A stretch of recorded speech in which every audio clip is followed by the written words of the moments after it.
what I'm trying to do is I'm trying to get a difference between this wall color and the ceiling color. When you have white light, you can actually see a difference. When you have a soft yellow light, there's a better difference in that one than in this one. And I want the pictures to look as real as the house does.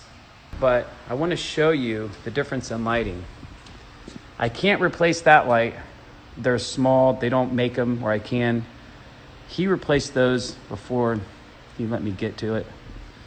But I replaced all these lights.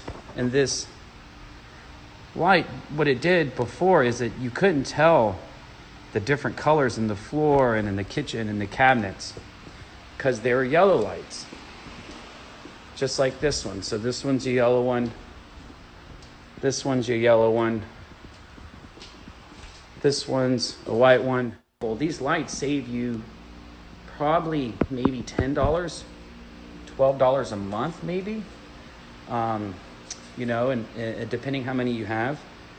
And they also are better for your air. The air doesn't go around them. So if you look at these lights compared to old can lights, these lights are completely sealed. There's no gap in there. It's going to be hard for heat, or I mean your cold air, the heat rises, it's going to be hard for heat to come through or your cold air to go escape. And that's another thing. So you have your electric bill being a lot less and you have more efficiency, and they're going to make the color look a lot better as well.